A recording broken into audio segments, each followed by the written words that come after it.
Okay, good evening, everyone, and once again, peace be upon you all. Assalamu alaikum wa rahmatullah. And this is once again Dr. Joshua Swamidass.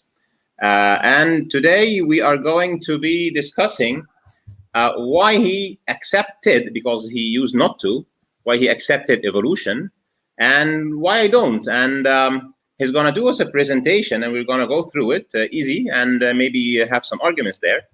But then we're also going to talk about why he does not see evolution as an impediment to his faith, and what he calls space that evolution leaves for God. How about that, Josh?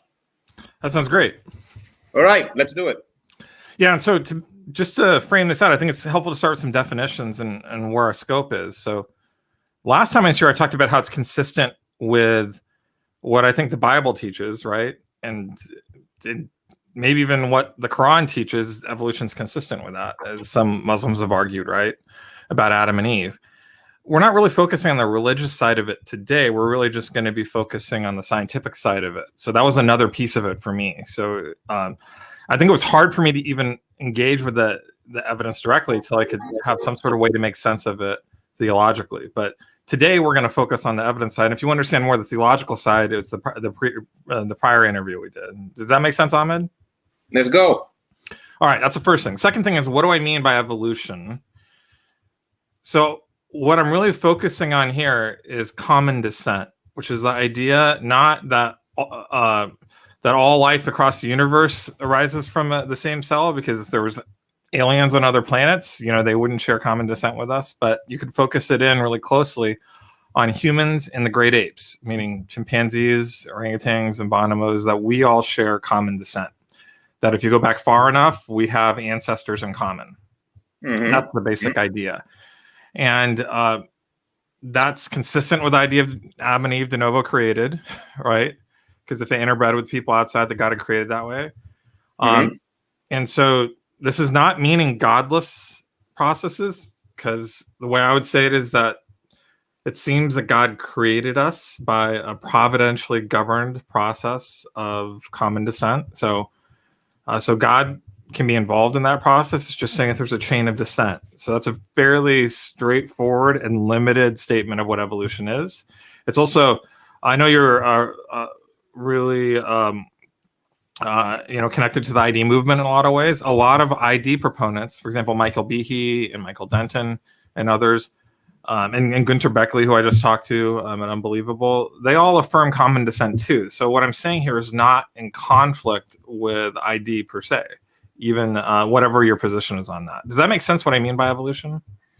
Yeah. So you're mainly you accept common descent, and you say that the process that has caused creatures to morph into one another was providentially governed one way or the other, right? Yeah, and that gets to the issue of how that fits in with this, which we can talk about later. But I want to show you first is what I'd say pretty strong positive evidence that it really looks in very fine-grained detail when you look at our genomes that we share common descent with the great apes. It's not explained well by a common design hypothesis. This is a mathematical theory, which I can explain to you and show you. Mm-hmm. It's funny. Sometimes I hear people tell me that there's no mathematical theory of evolution. That's just patently false. And I heard that actually, and then I went and got my PhD and found out that actually that's just not true. And so the people who are saying that maybe just don't know. Mm-hmm. And it turns out to be a very powerful and useful mathematical theory that explains quite a bit. It doesn't explain everything. So nothing in science explains everything, but it explains quite a bit. And so, really what I'm looking at is I'm going to show you stuff, and it's not just merely similarity, and we're going to get into that next. But the key point is that it's not really well explained by any design theory I know yet, except one that includes common descent. Okay. So that's the issue. Does that make sense? All right, let's see it. Well, I have issues with common descent, and I'll tell you why while you're doing your presentation. But I'm really interested to see why you find even mathematically it is sound. Okay, so let's go through this. So this is the first way I have for kind of explaining to you. We have here up on the upper right, well, upper left and upper right, we have man, me, and the chimpanzee, right? Mm-hmm. And then on the bottom, we have two rodents, and they look pretty similar. If you're not familiar with them, you might actually have a difficulty knowing what the difference is. But one of them is a mouse, and the other one's a rat. Yeah, I assume the one on the left is the mouse, and on the right is a rat, right? That's right. Yeah. Okay. So most people actually think that mice and rats, even creationists, think that mice and rats have a common ancestor, right? Okay. So here's a question now. If you consider these two comparisons, on one hand, mice and rats, on the other hand, humans and chimpanzees. From a functional point of view, there's a lot of differences between humans and chimpanzees, and not as many, it seems, between mice and rats. Mm-hmm. No, all right. I can agree with that. Yeah. Okay. But now here's the question now, from a genetic point of view, from the point of view of our genomes, if we do, if we kind of sequence all of our genomes and try and look and see how similar and different they are, which one is more similar, the mice and the rats or the humans and the chimpanzees? Well, I would say the mice and the rats look more similar. Yeah. Well, it turns out that we get this puzzle. So humans and chimpanzees, and this is by one metric, there's other metrics too, are about 98% the same. But mice and rats are about 80% the same. So that's, if you look at that, that's 2 versus 20 in terms of difference. So it's around 10 times more different for the mice and rats than the humans and chimpanzees. So that's a really interesting puzzle, right? Now, of course, God could have created them this way, but so why is it that they're this way? It turns out that there's actually a mathematical formula that explains this. But how would you make sense of this? Well, okay. As a reaction to that, I will put 3 arguments to you. So let's test how that works out. So there are other creatures where they look quite similar and they don't share common ancestors, like counterparts between marsupials and mammals. And well, they do share common ancestors, right? Well, but very far, right? For example, you have a saber tooth that will be more related to a kangaroo, right? But it's not as related to its saber tooth mammal. Or I think there's also something about. That's true, but you can tell that from anatomy, right? So this mouse and this rat are far more similar than a marsupial and a wolf. Like they're very different. Like the similarities you'll see will be very superficial, but as you start going deeper, you see more and more differences. That's not what's going on with the mice and the rat. They really are, in a lot of ways, even when you start getting into the details, a lot more similar to mice and rats, except when you start looking at the genome, you see this very big difference. Yeah. So the second one is, well, I don't think that specifically answers the first question, but let's say the second question is it really a credible measure to take similarity on genetic level to imply this? Because to imply what?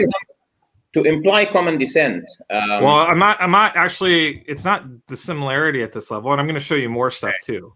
All right. So what this is just a way to introduce the math. Okay. So yeah, well, if you would return to that point later, and then another thing, I've gone across a paper that says it's actually even from evolutionary literature that on the protein level, which is the manifestation of the DNA, humans and chimps do not look like they are so much similar. There is just this 98%, even if we accept this measure, falls down to 20%. Yeah, but then the key thing there would be to do a control. So in scientific thinking, we always want to have a control. So you could look and so depending whatever measure you use, you could get something that looks more similar or less similar, right?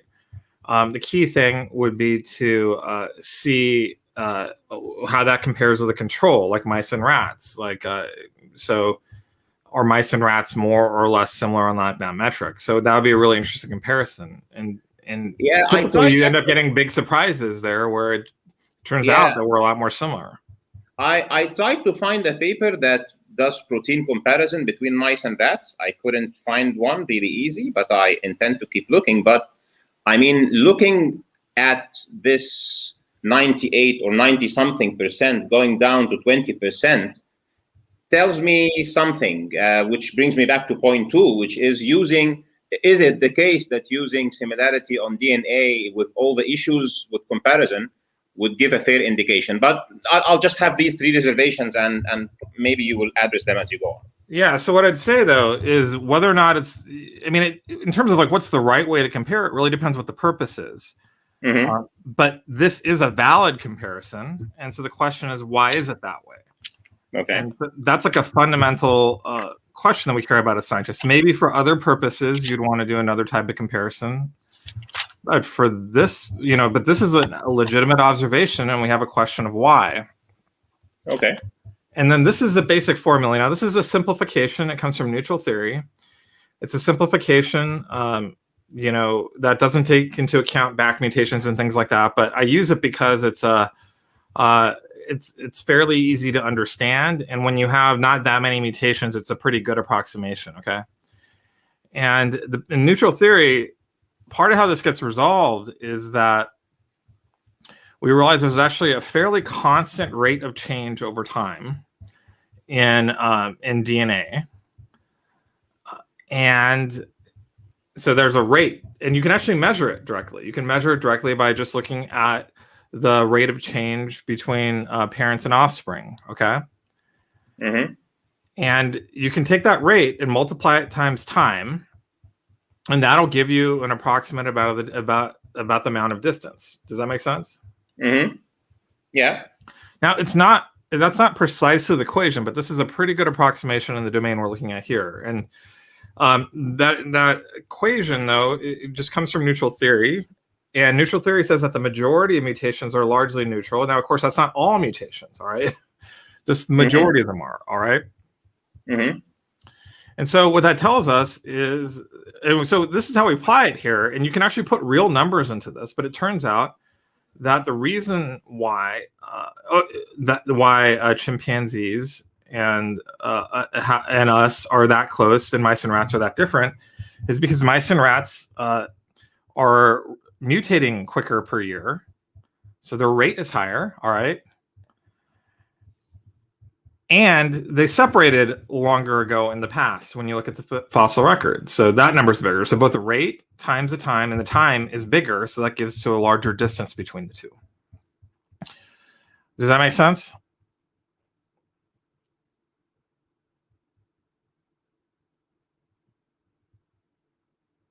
You there? Oops. Yeah, sorry, I was muted. So I have a couple of issues there. So we're using kind of a molecular clock here, right? Yeah, and it's not perfect, but the key thing here is to make sure the way how we're measuring differences matches the particular sort of rate we're trying to get. And in this case, it does. And it just turns out that this equation really holds. I mean, it could have been different, right?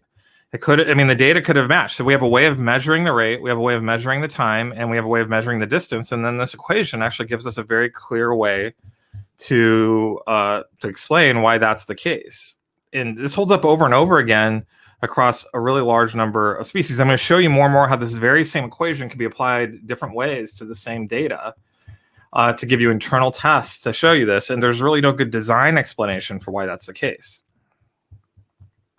Yeah, well, I would look at it this way.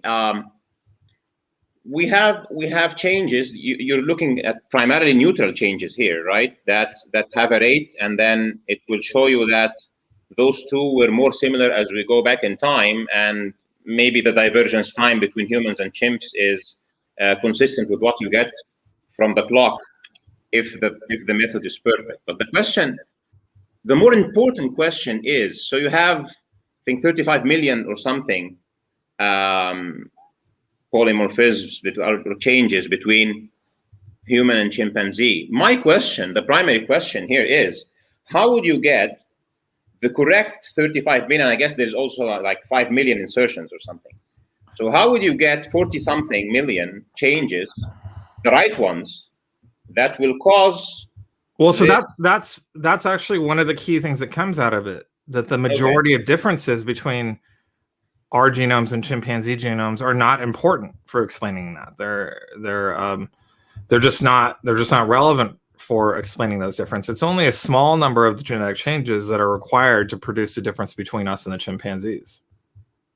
So while neutral changes come at a fairly fixed rate, non-neutral changes and functional changes are not necessarily going to come at a constant rate. So this equation wouldn't apply there.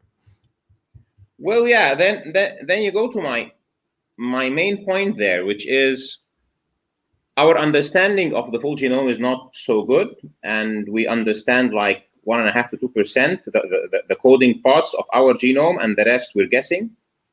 And yeah, but this is across the whole genome, right? So, and it also doesn't come. The part of the way we know that is that there's actually a lot of DNA variation among humans, right? There's people that are just as human that don't even seem sick in any sort of way, and and they'll have unique, novel genetic sequences in them at different parts. So there's a lot of variance or variability that's actually tolerated in the human genome. Between you and your kids, there's probably around 100 to 200 mutations. Okay. And I'm assuming, I could be wrong, but I'm assuming your kids are very normal, healthy kids, right? And so those. Yeah, but this actually goes back to my point. So there are mutations that happening most of the time, and their effect is small, and we keep being human. So my kids and your kids will keep being human, and this huge difference between a chimp and a human being, or between all other great apes and human being, if we accept the taxonomic classification of human beings as great apes, just for the sake of the argument, those changes, the ones of them that have fell in the coding regions, or on the genes that, from our perspective, make sense, which we cannot be sure really, because our knowledge is not complete, and they cause this alignment so that we have the human being, which is functionally and mentally and spiritually, and human beings are human beings. So for me to accept that all the right changes will happen, so we do not end up with an abomination. Yeah, well, I think the key thing to keep in mind is that not all the differences that you see between us and chimpanzees were required to turn us into humans. The way to think about it, it's like, if there's, just to simplify, I'm going to round off numbers. Let's say there's 40 million changes between us and chimpanzees, right? Mm-hmm. Half of those happen in the chimpanzee lineage and don't happen in ours. So it's really only 20 to start out with, 20 million. The next thing is probably only 1 out of 1,000 of those, that's a good estimate, are actually relevant to critical functional changes. So that means that we can go from 20 million down to 1,000th of that. What is that? 200,000? Is that right? No, it'd be about 10,000. So it's kind of like you have 20 million basketball shots or shots on goal to make 10,000 hoops. So okay. That's not that's actually far more possible than thinking that it has to be precisely these 20 million changes. Like that no one thinks that in science. That's just not consistent with the evidence. The majority of the changes we would say are not really relevant to the functional changes. But if you have 1,000 shots to get, just sink a free throw, for example, and you only have to sink 1 out of 1,000, that's far more likely. I'm thinking like that. Let's say we have something even in the order of thousands. I did some calculations myself based on population genetic models. I don't think we can get into that level of detail here, but to think that you will have this one mutation that makes something that makes a difference, and then it fixes, and then another one that is aligned. No, but that's not what we think. We think that there can be happening parallel. So a mutation happens, and it drifts and is selected. At the same time, other mutations happen, are drift and are selected towards fixation. There's no reason to think that it needs to be independent. I'm sorry, it Okay, needs to be sequential. There's no reason to think it has to be sequential. Like one happens and then the other one. The other thing too is that when things are being selected for, it's not by. I mean, they actually go to fixation very quickly. so if you put them in parallel, I don't think it's gonna make a big difference, because the way I calculated it, and maybe we have a discussion either offline or online about that, is that after a few, you run out of time. You run out of time of the whole planet, actually. And yeah, that just turns out to be a math error there in those calculations. And one great way to test it is, so there's actually, there is the mathematical theory, but there's also really great simulators. There's a simulator, an evolution simulator called SLIM, SLIM. If I remember right, you're an engineer, right? So if you know even a little bit about computer programming, they have a really simple language to use, and you can actually start coding stuff up and see for yourself, what goes on. Actually, I have like 30-something years of working with information systems, including simulations and all the stuff. Yeah, so what's actually really cool is, like, when I was learning about this stuff, these simulation algorithms were not really mature. But now they really are, and you can go look at it for yourself and see, and do pretty complicated models. And you'll see that if you allow for recombination and independence, that actually this stuff will just happen in parallel. You can just empirically see it for yourself, and that matches what the theory shows too. But regardless, let me go on from here, okay? Yeah, sure. One thing that was actually really important for me in my process is, like, I was really asking questions like you are, honestly, really similar to the ones you're asking and thinking about when I was in my PhD. And when I was in my PhD, the initial sequence of the chimpanzee genome came out. This is in 2005, okay? Mm-hmm. You can see there September 2005. And I went and read it. It was really interesting because this article is not really part of the debate about evolution. They're just basically presenting data about it. Okay. And what was interesting, though, is I started looking at the data, I just realized, this isn't any sort of polemic end, but this is totally straightforward to make sense of all these fine-grained details in what they're observing from neutral theory, in a way that it would have been very easy if God wanted to make it very clear that we don't share common ancestries with chimpanzees, for them to have just made them with a genome that really broke the rules, but they didn't do that. He didn't do that. It just really follows it. Here's an example of it right here. You can see this is just looking at coding sequences, but you get the exact same result if you look at non-coding sequences. Okay, this is one of the figures from that paper. The length of each of these legs is how different chimpanzees are from human and how different mice are from rats. You can see here that humans and chimpanzees are far more similar than mice and rats. That's what we were just talking about, and that's explained by neutral theory, right? The other thing, too, which is a bit more technical, is the Ka divided by Ks, or the omega ratio right here, which they have, right? The key thing here was that that mutations that were synonymous, in the sense that they don't change the amino acid, are far more common than mutations that change the amino acid. That's also really surprising. And once again, it's a prediction that it's really straight out of Kimura's neutral theory.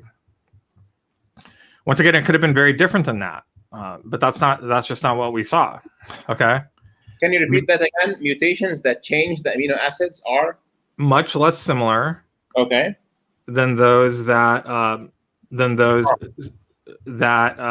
keep it the same. So Ka divided by Ks is less than 1. That's the idea here. And you can also see here too that the numbers here for human and chimpanzee are a lot bigger than they are for mouse and rat. So what's going on here is that the majority of differences that they're seeing have to do with synonymous differences versus amino acid changes. Once again, that's like a clear prediction out of neutral theory. If the majority of the changes are largely neutral, this is exactly what you'd expect. And this isn't even about positive selection. This is just talking about negative selection at this point. Now, I'm going to keep on going here and show you. I know it's going to be hard for most people to follow what's going on with these numbers. I'm a computational biologist, so this is kind of like a world in which I operate. And I noticed that right away. But you can see here, they're basically showing this. Now, this has been criticized by a lot of people because it's just looking at the amino acid sequences or the DNA sequences that code for amino acids. But you see the exact same pattern when you get outside of that too. All right. This is another graph that was there. All right. So this is showing the divergence, or basically the distance between human and chimpanzees for every single chromosome. All right.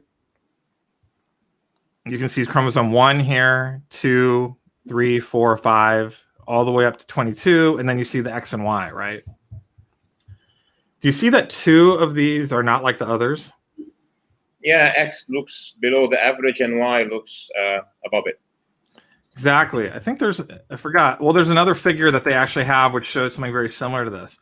So what's going on, you can kind of see that everything is kind of following this line right here, except for the X chromosome, which is a lot lower, and the Y chromosome that's a lot higher. It turns out that that's also predicted by neutral theory.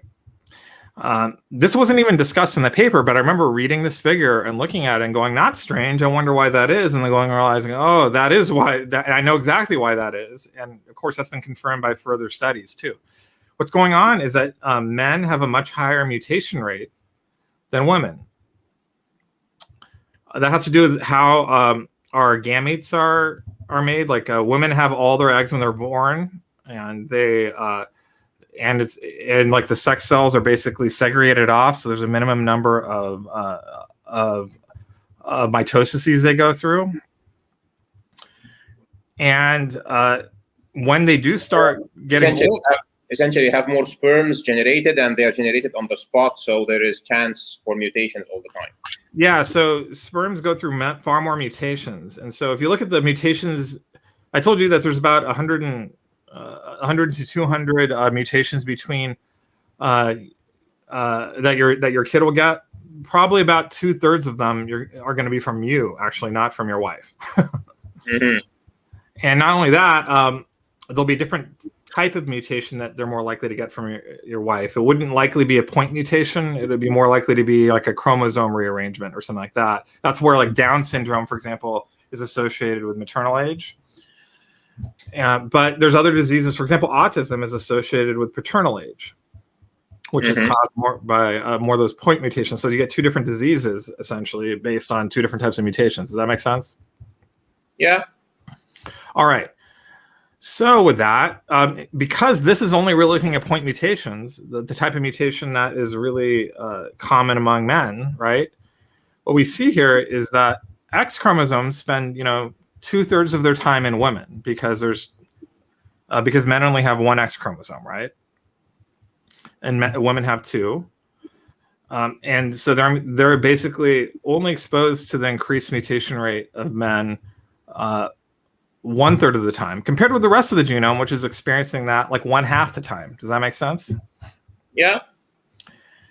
And then the Y chromosome is always in men, so it's always going to be experiencing that higher mutation rate. Right. So this is exactly what you predict, and it wouldn't be this way. And so to be clear, that's the mutation rates. What we're looking at is a difference not from the starting point, because we don't know what the starting point is. We're looking at what we're seeing is a difference from chimpanzees. Okay. And so that's how we're kind of triangulating what the starting point would be. Basically, these formulas only work if there was a common starting point. That's the embedded assumption of using these formulas, that there's a common starting point where humans and chimpanzees started from the same genome, and then there was mutations away from that starting genome. But the mutations away from that were just happening at different rates in different places of the genome. There's really no functional explanation I've heard from anyone for why this is the case. Okay, let me ask you a question here, which is also an issue when you're looking at the mutations and how historically it moved. Because if this is the case, and we can even see some crumbs to follow it, why don't we see a gradient between the most advanced great apes and humans? So we just have this disconnect. Because the thing about it is evolution doesn't make strong predictions about the rate of phenotypic change. That's going to be highly dependent on environment and contingency and things that are very hard to predict. That's what's actually pretty powerful about neutral theory, is because it actually focuses on stuff that we can predict, right? And so even though functional changes can go in fits and starts, and we can't really predict that as easily or as well, there are ways to predict it, but there's also going to be a large amount of variance around it. So the predictions aren't nearly as good. What this does is it kind of ignores the phenotypic change and looks just at the neutral changes, which are the dominant number of changes, and that's far more constant and far more regular, and that just turns out to actually explain bizarre features of the data like this. Yeah. So what I'm trying to do here is to look at the important predictions. If humans are just branching out of great apes, then obviously the changes that happen to humans, which has made humans what they are, being able to build civilizations, tools, live in cities, housing, all what humans are about, intellect, math, poetry, language, etc. Then, since these are obviously what gave humans the advantage to dominate the planet, it is very shocking. I think even in the evolutionary context. Yeah, it is. So that's a big question in evolutionary science about what was different about human evolution. That's a good question. Yeah. So I think they even call it the Homo Big Bang, and you know why this is, it doesn't go easily down my throat, Josh, is that there might be evidence, but maybe there are confounding factors, and maybe there are circumstantial evidence, and maybe there are things that we don't know about, especially that we don't understand the genome. So I really like or would rather focus on the big predictions. So yeah, but the fact of the matter is that this is hard data that's explained by common descent. It doesn't explain everything. I've never claimed it explains everything.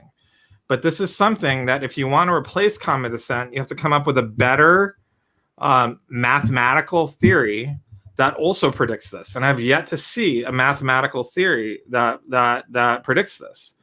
And so while God might have been involved in human evolution, while there's a lot of things that we don't know and we're figuring out about human evolution, this is something that actually we do understand. And so you got to give us a better way to understand it. Yeah. So if for example, the Y chromosome, for some reason in the human race has a higher mutation rate, and the X chromosome is, has this feature because it's in the females, versus the chimpanzees, you would probably statistically get more or less the same graph. So when you do, actually, it turns out that this is a feature that is also true of chimpanzees. I mean, if that wasn't true of chimpanzees, you might not see this graph. If it was reversed in chimpanzees, they might all look the same. Yeah, I mean, if it's this isn't what makes humans different than chimpanzees, to be clear. This is just a feature of the data that is explained really well by a mathematical formula that requires common descent. That if you don't think common descent is true, we need some other explanation for it that's mathematical, not just hand waving, that makes account of this data. And remember, I'm not arguing that God wasn't involved. I'm not arguing that God didn't direct mutations, whatever. I'm just saying that this is a really important feature of the data that we can directly measure that's explained by common descent, but not anything else yet that we know of.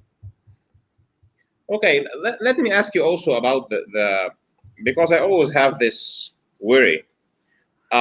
If I get a novel by Shakespeare, let's say Merchant of Venice, for example, and I have this first draft that he wrote and then the fifth draft that he wrote, it makes sense to do a comparison letter by letter or word by word between those two books, and I can spot the changes even if they are, typographic, and call them mutations, and then it makes sense to say that there is 99.9% similarity or not. But if those are two different novels, I'm not really buying, because you have to arrange the chromosomes and you consider. Yeah, but I guess the issue is that this looks more like two drafts of the same novel than totally different novels. We wouldn't even be able to build this graph if they were two different novels. what would happen is that there would be mainly non-matches between all this stuff, and so we wouldn't be able to do it. The fact that we can even build the graph should clarify that it's kind of like it's two drafts of the same novel, not two totally different works. Yeah, so that goes to the other concern I had. So when somebody reads the first novel and he understands English, and he says, okay, this is The Merchant of Venice, and somebody reads the second one and says, I don't know, this is Othello or King Lear or whatever, and the manifestation of the text is the meaning, and the manifestation of the DNA is proteins. So when that drops from 98% to 20%, I really get doubt that our explanation or our methodology of doing statistical analysis to genomes that are of different size and that create a human and a chimp is a fair way, in principle, to assess common ancestry.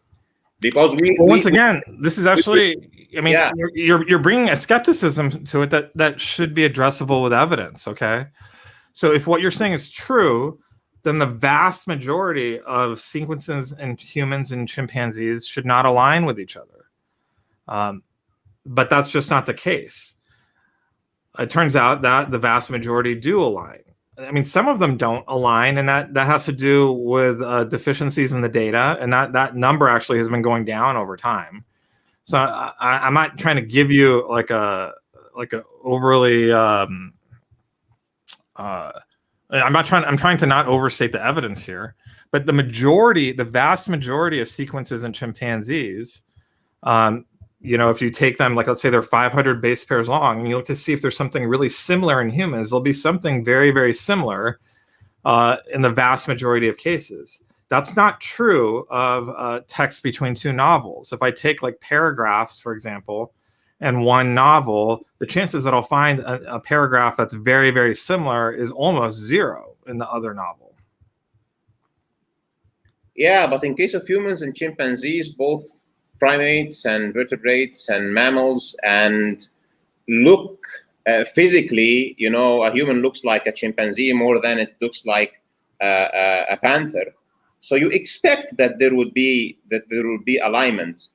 But let me also ask you this. Well, yeah, but what I tell you though is that we talked about what your expectations are. It turns out that the same is true of mice and rats, but the mismatches between mice and rats are greater than the mismatches in the places where you can't align it between humans and chimpanzees. And this is exactly what we'd expect if they had the same starting point, and we're just kind of slowly moving away from that in genetic changes. And you can simulate this too. And once again, this is a very clear signature, because there could have been an outlier autosomal chromosome, but there wasn't. X chromosome could have been the same or higher than it is. The Y chromosome could have been, the same as all the autosomes or lower than them, but that's not the case. They ended up exactly as you predict. And once again, you can experimentally test that. And I'm going to show you some more too in another example. This even more fine-grained detail. Let's go to another example so that we don't we have the time to finish your presentation. So this is a really great paper from 2015. It's genome-wide patterns and properties of de novo mutations in humans. And so one of the key things to note is that we talk about mutations, but there's many types of mutations, right? And it turns out that you can actually measure the rates of different types of mutations, all right? And so what they looked at here is not just whether or not it was a point mutation, but but I think it was the 4 nucleotide string of where the mutation happens. Okay, and so it gives rise. Oh, yeah, that's right. It was 4 mutation, 4 nucleotides, and that gives rise to I think 64 different points here. And each one of these is at a different rate. Okay. Now, what's right here is the rate of de novo mutation rate that's computed in their study. And in that study, what they did is they looked at the changes between parents and children. Okay. Mm-hmm.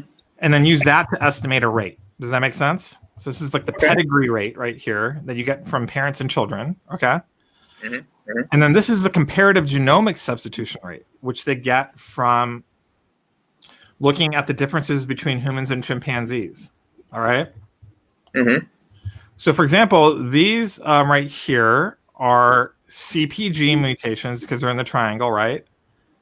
And you can look at the color, they're CG to TA, all right? So they're transitions. See that right here?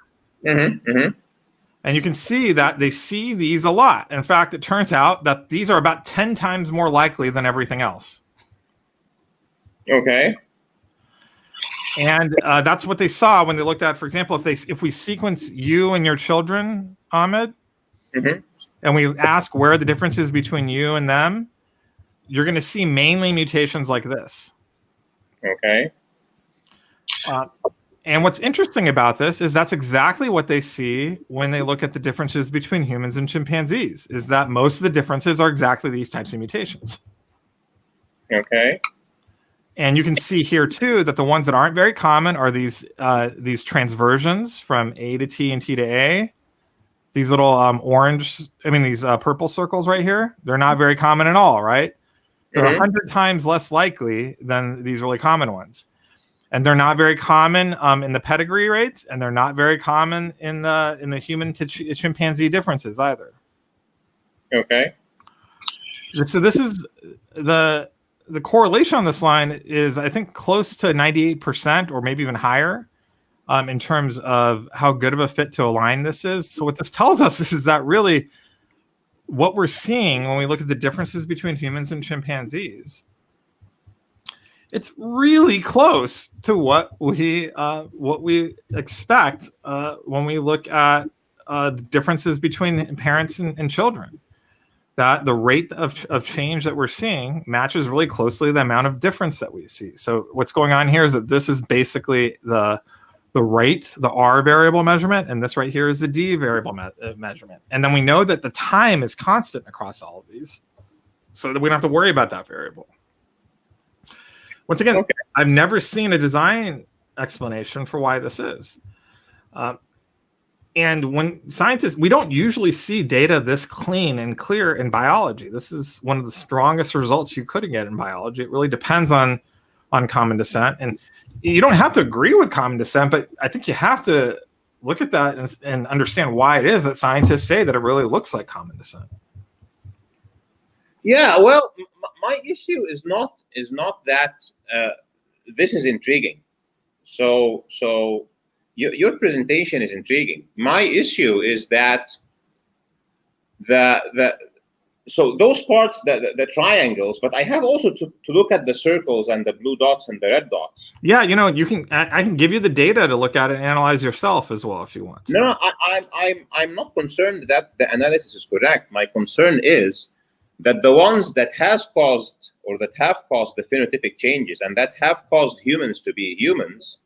Yeah, but that's a separate issue, right? So we can talk about that next, because you asked about what the space is for God, right?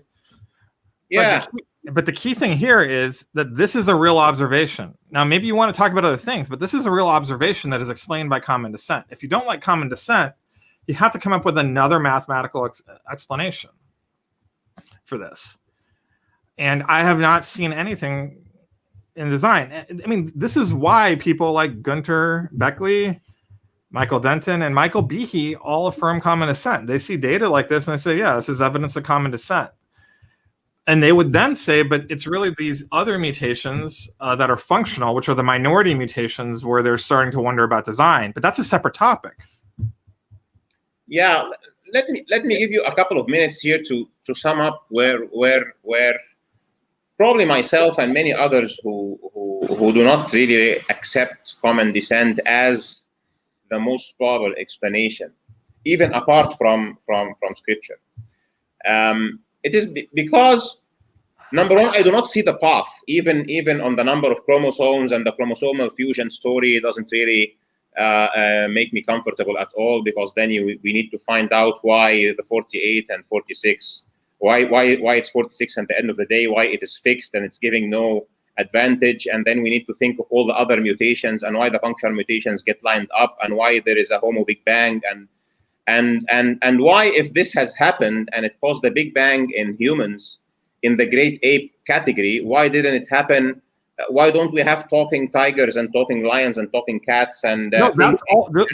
A lot of those are valid questions, but part of it you have to keep separate certain things. So the question of why is it that there's only one type of human across the globe, that is a fundamental question in anthropology that a lot of entirely secular scientists are puzzled by and are wondered about, are curious about. Okay, That is a legitimate question, but that's separate from common descent. Yeah, Okay. let me tell you why I'm relating those two, and then we need to go to the space of God thing. So the theory of evolution, regardless if we invoke neutral evolution or the Darwinian mechanisms or etc., and some are really starting now to write down the importance of neutral theory, but this is not important. At the end of the day, this is a naturalistic process that is based on probability, and nothing says that those probabilities should happen in the great ape and not happen, I don't know, in the sharks. So what we're saying here, yeah, this is the same sort of thing. We've done this with humans and chimpanzees, but if we did it for sharks or other animals, we'd see a similar thing, right? But look, we shouldn't mix issues here. So the question of how is it? I already told you there isn't a good mathematical theory to explain functional changes. All right. So the question, there isn't a comparable theory over there. I mean, there is some work done, but it's not ever going to produce data as clean as this, and that's a separate question to consider the rate of functional change.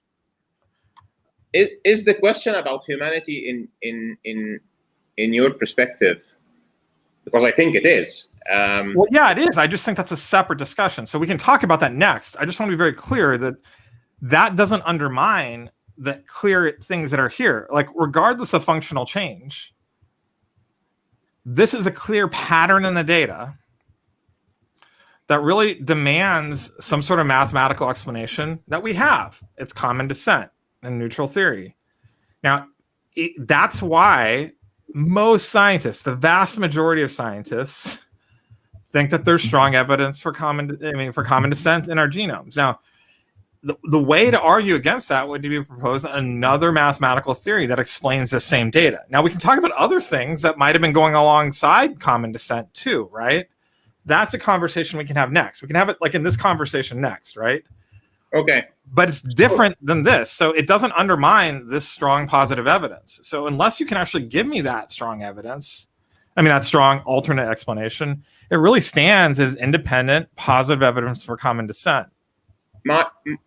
My argument here is as simple as this: if common descent between humans and great apes, that they share a common ancestor, is true, then all the predictions that we do not find, we should find. We should find the gradualism. We should find an explanation for the functional change that is not very difficult, that we will need to, it happened in parallel, and we have the generation size of the human being, which is long, 25 years, and we have a bottleneck of 10,000 individuals, not so big a population, and very small number of offsprings per pregnancy, etc. So it doesn't.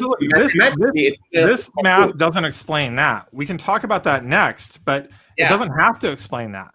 Because remember, what we're not talking about is atheistic evolution. I told you that in the very beginning. So I do think that natural processes explain a lot of that if you understand population genetics, and especially a lot of the recent studies that have come out about, the molecular basis for what makes us human, which we can talk about as well. Let's do that. So, but even ignoring that, as a person who believes that God was involved in our origins, it's entirely possible that God just did these things in our genetic lineage by miracle, if you want to. He could do that, right? And good. So let me pick that line up. Let me ask you first, if we exclude God, okay? Because if we include God in the picture and we exclude, you have a different picture.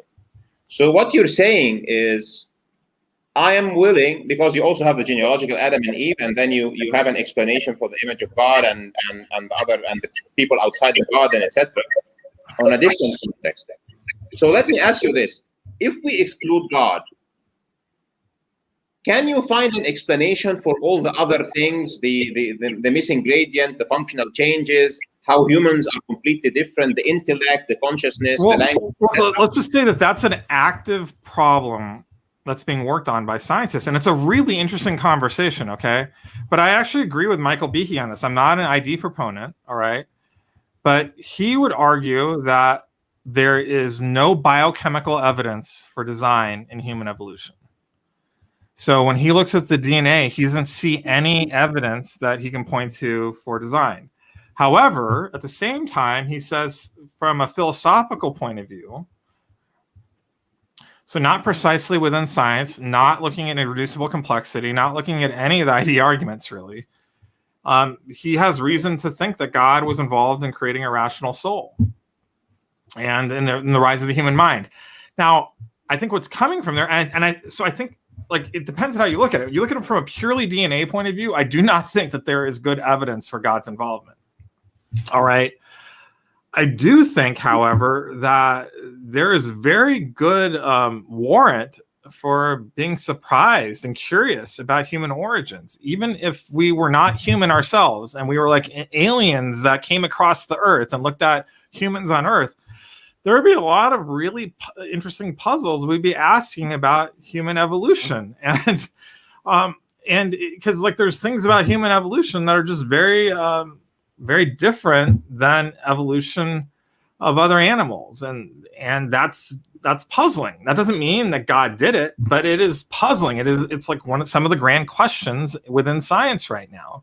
Well, I'll tell you something funny. If I'm an alien and coming to Earth and I look at the creatures and I look at the level of advancement human beings look to be, I would wonder, why are crocodiles not smarter than humans? Because crocodiles and sharks are like 250 or something million years so old. This is the puzzle. So I mean, this is the puzzle. What you're talking about is the human condition, right? So if we broaden human for meaning our species, but just think about, like, I was just talking with a theologian earlier this week about whether or not Klingons are human too, right? So Klingons, they're from Star Trek, right? They have the human condition, right? Yeah. They're not Homo sapiens, they're not Earthlings, but they share the human condition. They have a mind you can talk to. You get what I'm saying, right? Yeah. Or the problem if we create a conscious AI, which I don't think we will. But yeah, exactly. So here's the question: why is it that that the world we find doesn't have Homo sapiens alongside, Klingons, something with a different, intellect that arose that's just like us? That's a real interesting puzzle. I mean, similar to that, which you could ask is, the Jungle Book, it has like talking animals in it. Actually, a lot of our literature has like talking animals in it, right? Or in Chronicles of Narnia, all these animals actually have the human condition, and in that sense, they are human. I mean, they're not Homo sapiens. I mean, but they're human, right? So it is a valid question. Why is that world that we can imagine very different than the world that we encounter, where animals are just not like that? I mean, there is no peer to humans in terms of that.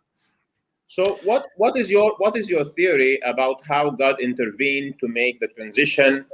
Let me say it like this. So we have a body that is, for some reason or another, capable of connecting to what we call our soul, so that we have a human condition.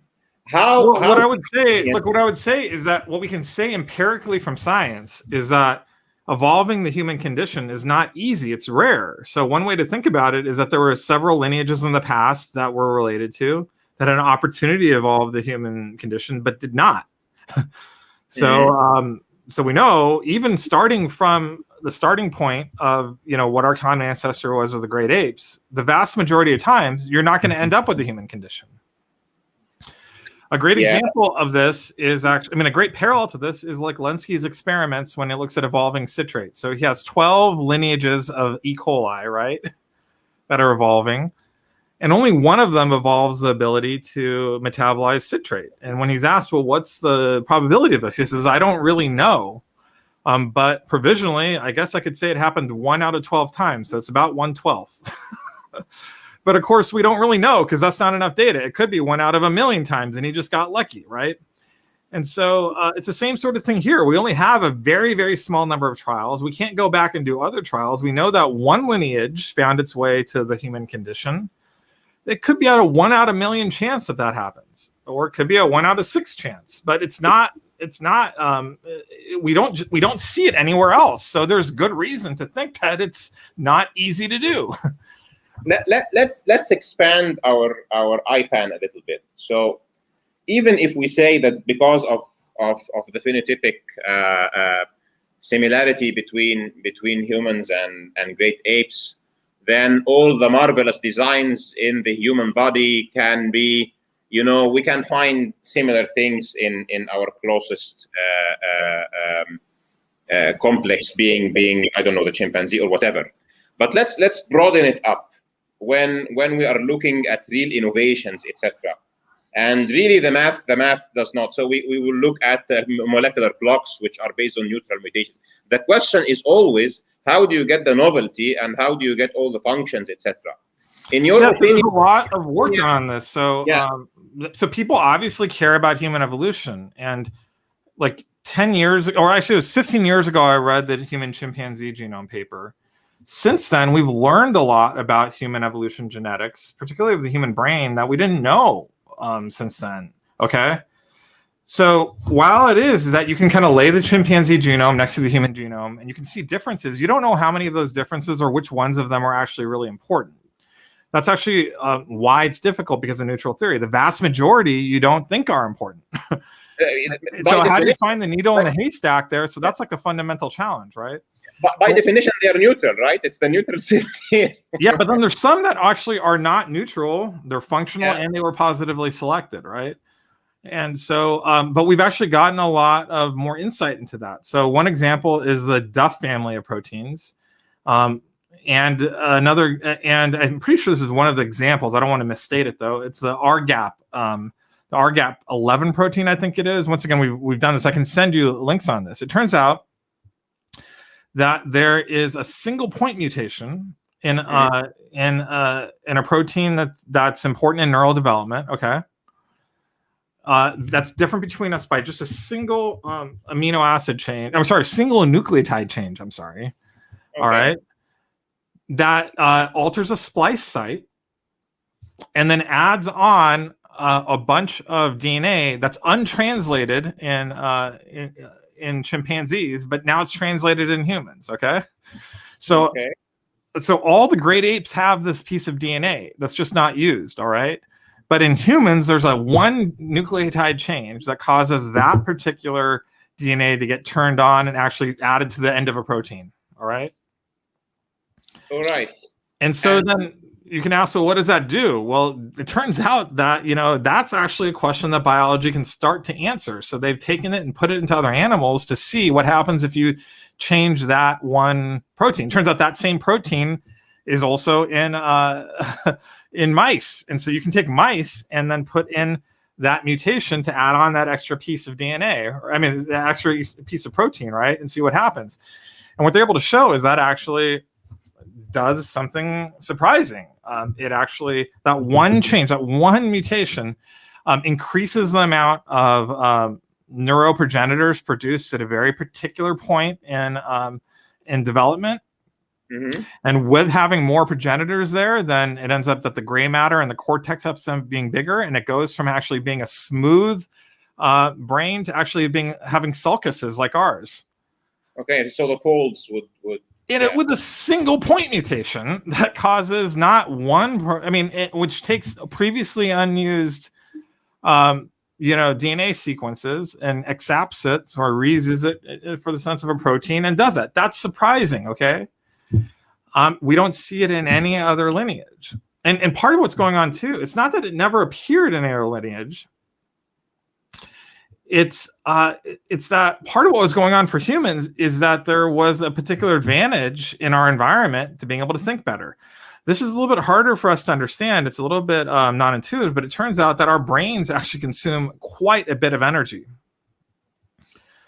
Actually, it's very hard to support, for example, brains as big as ours without having like technology for cooking. So cooking actually really, I'm really serious. It actually kind of makes like nutrients far more available. So, if you think about a cow, they spend like all their time, like pretty much all over their energy, just kind of chewing and rechewing grass just to get out stuff. And the majority of the stuff they kind of poop out isn't even really get all of the nutrients out of it. So it's and we that's just cook. kind of what?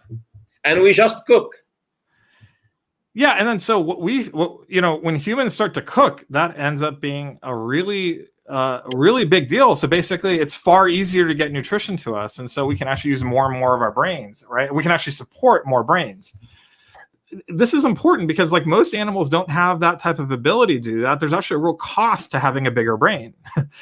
So you know, if you have a bigger brain, you might be smarter, but you may not ever be able to feed yourself. So it doesn't really help in that. So this might be one of the reasons why it's been hard to evolve really intelligent beings, is because you have to have bootstrapped your way out of this puzzle of actually being able to get enough energy to support a really large brain.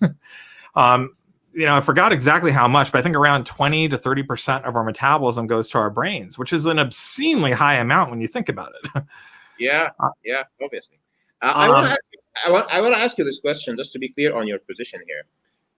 Do you think that these kinds of, you know, surgical changes, let's say, if you are a naturalist and we broaden our IBAN and we look at IPAN, not that, and we look at the whole story, even if you accept common descent, not necessarily universal, but some kind of common descent, is it logical or is it reasonable for somebody to say that it's all random and completely unguided except by natural selection to reach the human being from wherever it started? Look, I think if anyone looks at the beauty and grandeur of life and isn't like awestruck by it all and wondering about something greater, I think they're kind of missing something here about the reality of all. That's not a scientific argument.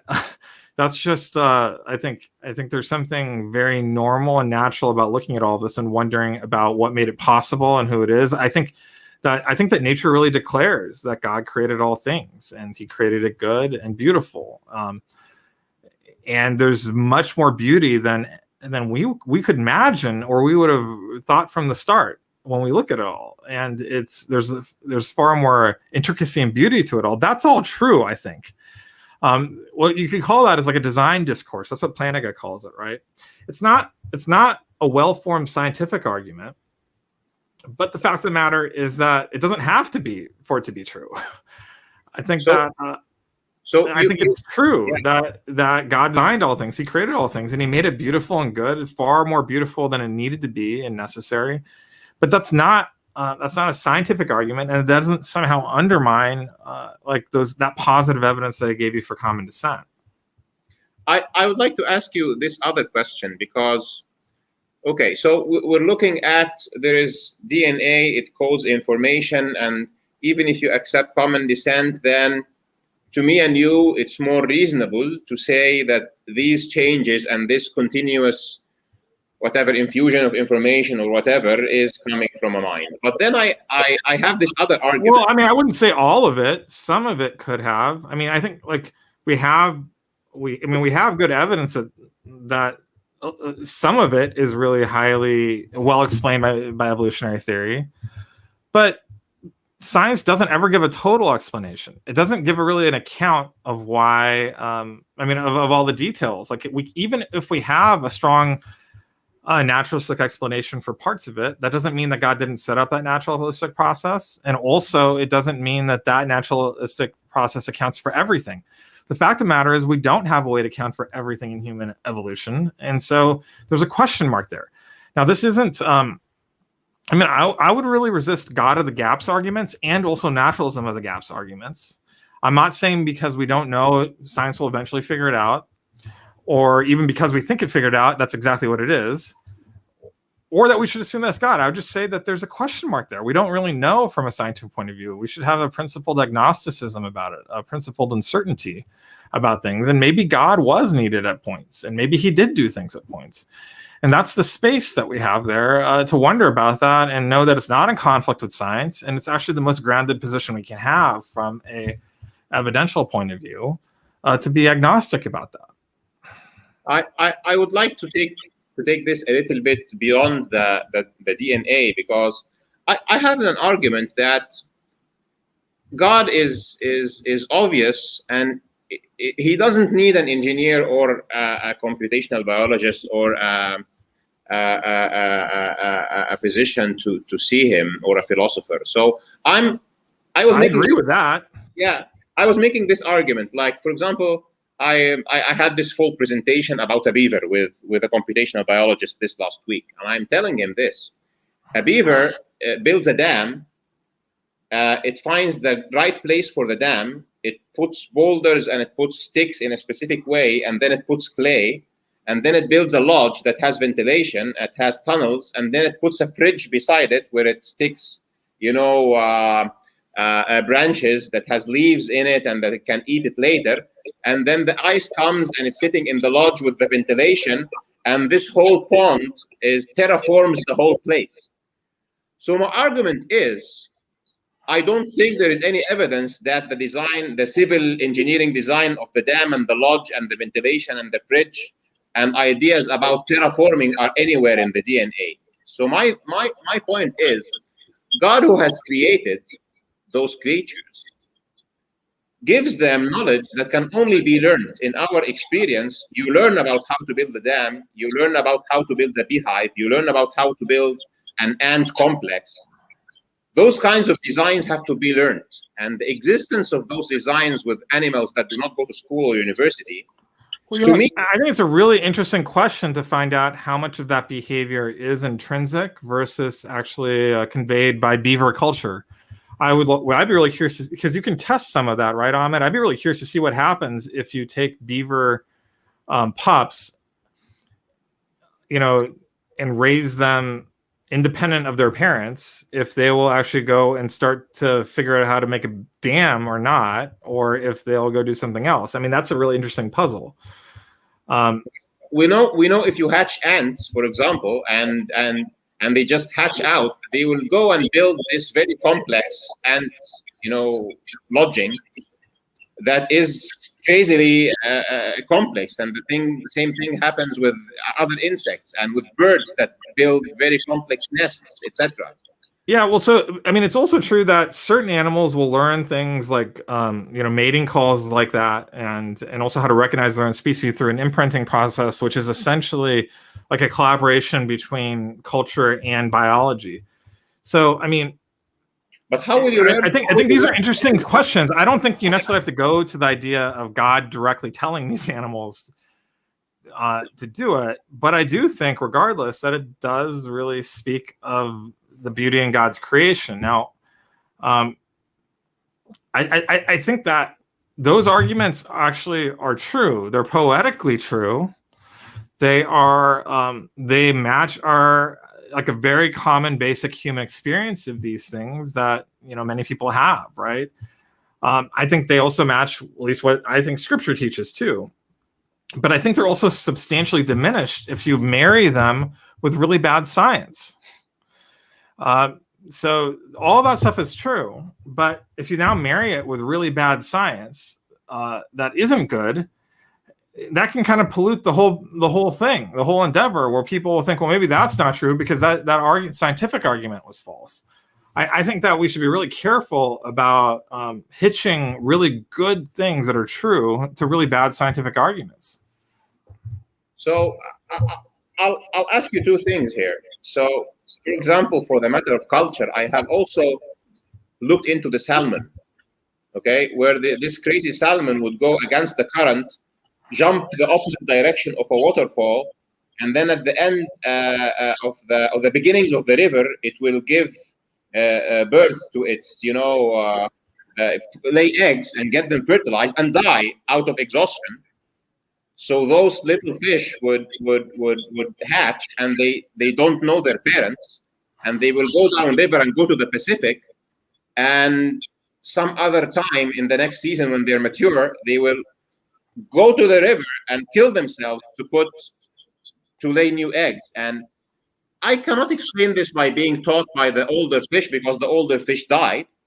And this is information. This is knowledge. It has geo-knowledge. It understands rivers. Well, I mean, but wait a second. I think you might be anthropomorphizing sometimes. A lot of times that can be explained by much more lower level instinctual stuff that can be genetically coded. So how would you understand about a river from genes? Why would you leave the Pacific Ocean, which is very big, and you have salt water all around you? And well, I mean, the fact of the matter is that salmon are largely in brackish areas, but it could be at a particular point in their development they really start really craving more fresh water versus salt water. They don't know why. They don't have an internal sense of that, and so they just start moving towards fresh water. And then once they're there, it's just kind of coded that they like swimming against the current. And that's what they want to do. And they just like doing it. They don't know why they like doing it. They just like doing it. And they get there and just kind of by those very much like creaturely instincts. I mean, you wouldn't know. I mean, I think most people really don't think salmon have that level of sentience to kind of be thinking through that many steps ahead. And all the things I just said there on the very low level can be encoded in DNA. So it brings me to the second question. Because your methodology in principle raises those two trade-offs. A question about a trade-off, yeah. Because I've listened to and I've read your book and to many of your interviews and debates, and I think there are two schools here. Okay, one school that goes, okay, we're going to look at why it's wrong, and we are going to say that it's wrong because the evidence is against it. I mean, evolution and all the rest of it. And your idea is being in mainstream science. Okay, I can accept what makes sense and say that it doesn't explain everything, and I'm on the bandwagon, so it gives me more leverage to be the Christian in science and the scientist in the church, or the Muslim in science and the scientist in the masjid, whatever. So the question to you is here, because what I'm afraid of, there is no black and white here, but what I'm afraid of is.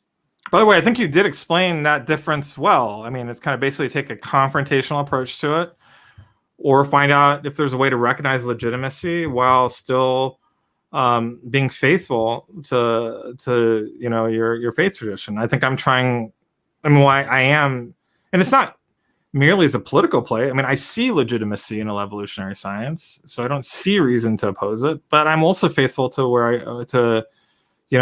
follow, being a follower of Jesus, right? And what I see in Scripture.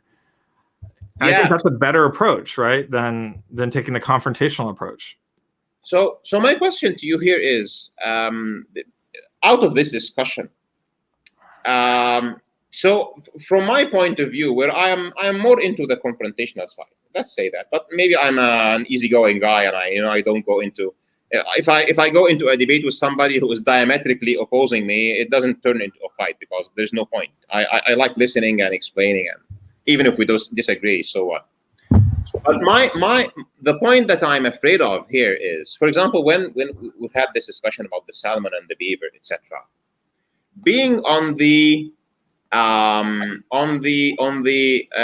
mainstream side, do you feel that some of your arguments would, by default, try to find a naturalistic excuse for the argument rather than to what we would typically look at, like, this is knowledge that it's learned, it means that there is a teacher, this is information about the map of the earth and where the rivers are, and this is how migrations and salmon behaves, etc. So it's coming from somebody who sees the map. This is information about civil design, it's coming from the mind of an engineer, etc. Why is it a side effect that you would first try to find a methodological naturalism explanation, or it is because you want to be more Look, I mean, science just, I mean, like the original meaning of science is just, from Latin, is just understanding. Okay. So, I mean, science is bigger than just that. But I mean, I think that is the instinct that I have of a scientist, that I really want to understand what and why and how things work. Okay. And so when we're starting to talk about how things work and why they work the way they do, you're looking at mechanisms, and you're looking at ways to make sense of it, and for patterns that'll apply here and not here, or apply here and also in other places. That's how it works. You can call that naturalistic, but it's not really naturalism that's driving it. It's just a fundamental desire to understand. Okay, because if you know, and I'm okay with the idea. I mean, what you're saying is I see this, therefore God must be telling them. I'm not telling you that, okay, maybe he is, but there's a lot of other ways to make sense of this. I want to go and test and see and understand too.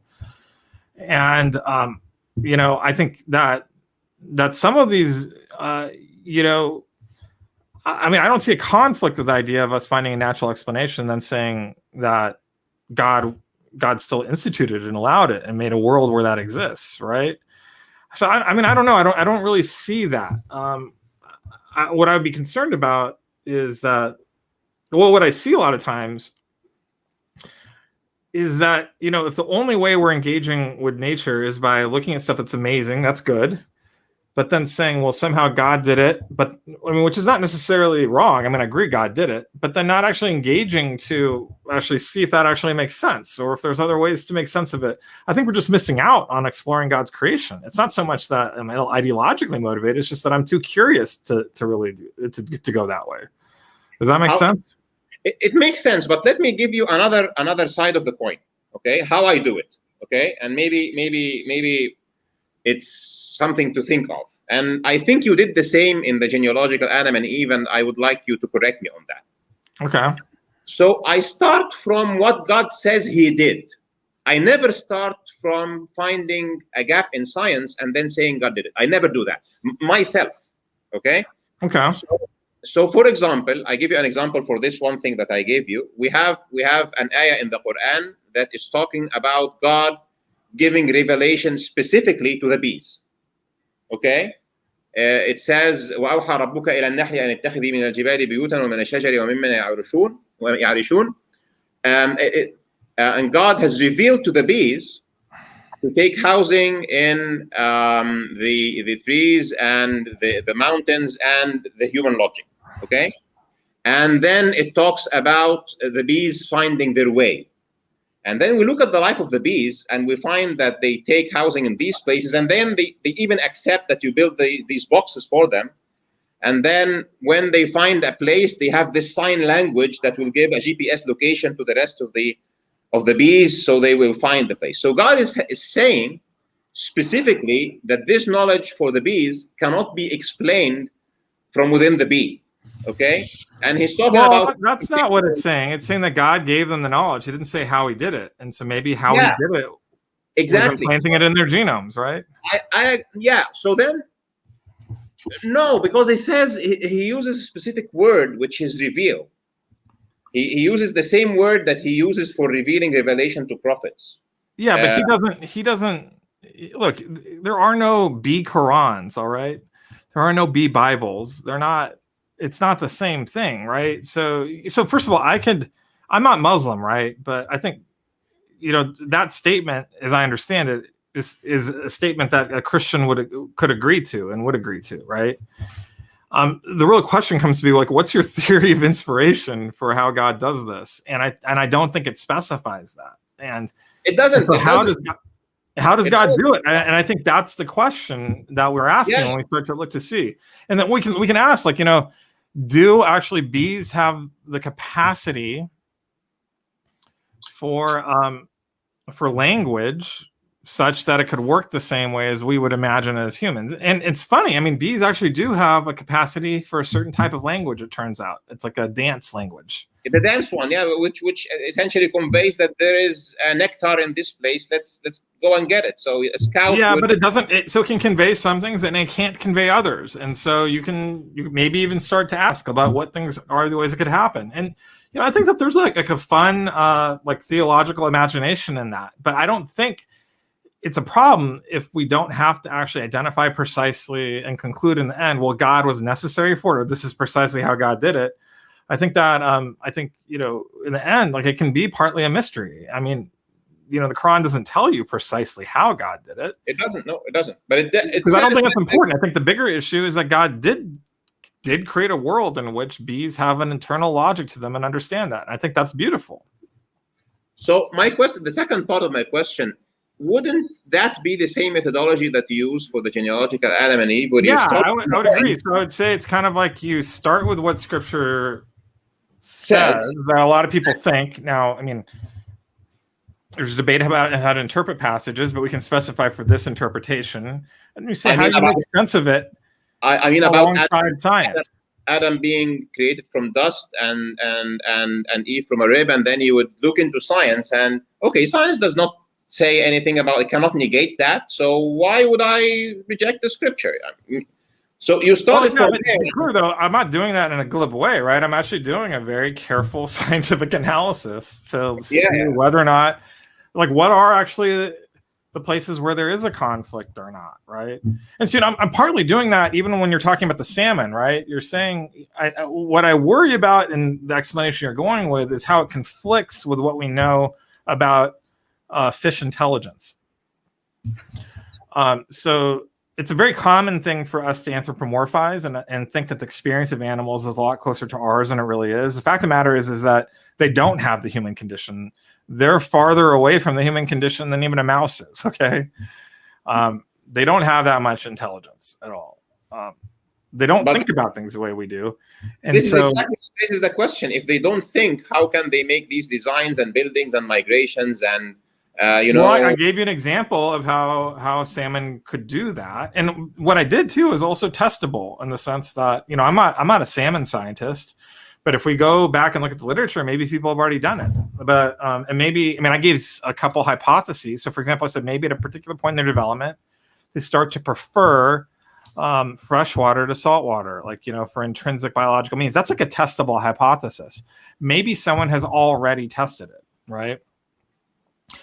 And that's one hypothesis. There's others. Maybe it doesn't have to do with salinity. It has to do with temperature, and you could test that hypothesis, or maybe it's a combination of both. But these are all, and you can test that both in terms of behavior and also down to molecular mechanisms and even down to DNA. You can test these things, right? And maybe someone has, maybe not.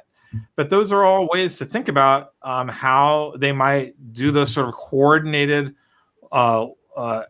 actions that would give rise to what looks like planning from us, but is really just responding to just their local experience. There's an analogy for humans too, because like there's a lot of stuff that humans do instinctually, subconsciously even, especially where they're in crowds or groups. Like the crowd can have an intelligence to itself, right? That isn't actually embodied in anyone's mind. It just has to do with the instincts of individuals acting in a particular way. So this comes up often in economics, in economic theory and game theory and such, or flock behavior, for example. It's not that there is like a coordinating committee for an entire flock or a coordinating committee for like stock prices. What's going on is that that there's certain rules and people just acting to maximize their own profit. So it's a very local signal, ends up giving certain behaviors to stocks as a whole. And that's kind of like emergent logic or emergent behavior. So it's like a very common thing we see even in humans, right? I want to ask you this question about an argument that you have made that really drew my attention. It's about the nature of creation. So you refer to a statement in the Bible, and correct me if I misquote here, that it says that God has called upon the land and the seas to bring forth the animals and the fishes and the birds. That's what it literally says in Genesis 1. Yeah. So I have a similar argument, and I refer to the Quran because our belief as Muslims is that the Torah, the Gospel, and the Psalms and the Quran are all from the same God. So the thing here is, so God made a call, but the Darwinian mechanisms and even neutral theory, etc., they invoke events that are happening randomly. And some of it's random, some of it's not. It depends what you mean by random, right? It just means that we can't fully predict it as humans, but maybe God knows exactly what's happening. So is your theory, because there is clear scriptural, God is making a specific call. So God's call is it's mandatory for the land and the sea to perform, right? So is it your theory that what appears random to us is really not random, and it is the subtle execution of what God wants to Yeah, so that's just basic Christian theory of providence or theology of providence, where what looks like random or purposeless or confused or difficult to predict for us is completely known by God. He has a purpose and a plan that he's working out, and he doesn't reveal much of it to us. I mean, Yeah. and so we're kind of left having to figure it out. But we shouldn't mistake our ignorance about these things as his ignorance about them. And the appearance of randomness on our point of view as actually true randomness. Like God knows what's going on, and he is providentially governing things according to his purposes. Yeah. So this brings me to a conclusion here, that does this, from your perspective, rule out, because if God has called, it means that the earth, from my perspective, I'm not Christian, and this is your scripture, so you're in a better position. But just from the interpretation of the language of it, since God had to call on them to perform something, it means that if he didn't call, the pure naturalistic processes would not have generated life as we know it. Do you accept that without the call, they would just have remained land and sea? And well, I mean, maybe, I don't know. I mean, I think there's a lot of details here too, because like also if God's calling the land and the sea to do something, it means that he's also given them the ability to do something too, right? So maybe he wouldn't call, but they would do it anyways. Yes. Who knows? Okay, this is exactly my point. So to me, this statement in Genesis means that without the call, he wouldn't have done it. So it's either that he intervened in the properties at that point of time, or that what seems random to us was not really random, and we can appeal to quantum mechanics or whatever. And yeah, so, I mean, it gets to, like, I would say a lot of well, I mean, I think what we can say is that God doesn't, in Genesis 1, God doesn't directly create life. He's doing it in a mediated process. That's what Genesis seems to be teaching, that involves the land and the sea. But it also involves him. And so exactly how, it doesn't really lay out. And I think we can be okay with that, because I mean, scripture isn't really trying to give us like a scientific treatise on all this stuff, right? I think but I do think it gives space for us to wonder about what actually the land and the sea can do on their own to bring forth these things. Because throughout, I mean, to say on their own, I don't mean to imply deism, because maybe God had to get involved to help with certain parts, right? Maybe on